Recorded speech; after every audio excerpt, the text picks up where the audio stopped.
தோசை போட போகிறேன், நைஸ் தோசை. முன்னாடியே எங்கள் அண்ணன் போட்டிருப்பான், அதை நீங்கள் பார்க்கலன்னா பார்த்துடுங்க.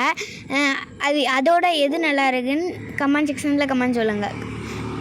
எந்த கமெண்ட் நிறைய வருதுன்னு பார்க்கலாம். ஃபஸ்ட்டு தண்ணி தொளிச்சிக்கிட்டு ஏதாவது துணி ஏதாவது இருந்தால் பரவாயில்ல வச்சு தேய்ச்சிடணும்.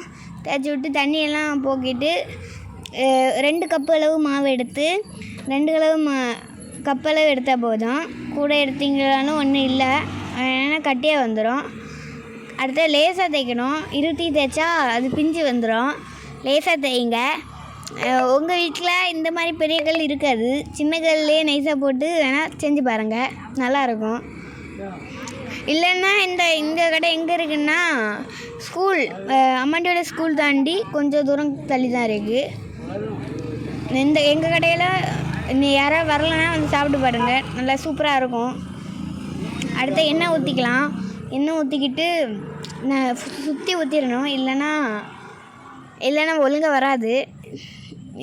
கல் ரொம்ப ஹீட்டாக இருந்தனால எனக்கே கொஞ்சம் கருவிட்டு போன ஒரு வீடியோ போட்டிருந்தேன், அது யாராவது பார்க்கலன்னா பார்த்துருங்க. அடுத்த அப்படி ஒரு மடி இப்படி ஒரு மடி மடித்து விட்டு அப்படியே மாற்றி மாற்றி போட்டுட்டு எடுக்கணும். ஆனால் எனக்கு எடுக்க வரல, நானே என் புல் பலத்தை கூட்டி தான் எடுத்தேன். அடுத்த எடுக்கலான்னு ஒரு வெட்டி மலர்த்தி போடலான்னு பார்த்தா அது என்கிட்டே விளையாட்டு காட்டுது. அது கீழே விழாமல் நான் தான் காப்பாற்றி விட்ருக்கேன். அந்த தோசை வேறு யாருக்கும் இல்லை, எனக்கு தான். இந்த கொத்தி வச்சுருக்கு. இது தோசையா இல்லையான்னு எனக்கே தெரில. யாருக்கா இந்த வீடியோ பிடிச்சிருந்தா லைக் பண்ணுங்கள், ஷேர் பண்ணுங்கள், கமெண்ட் பண்ணுங்கள். பாய்.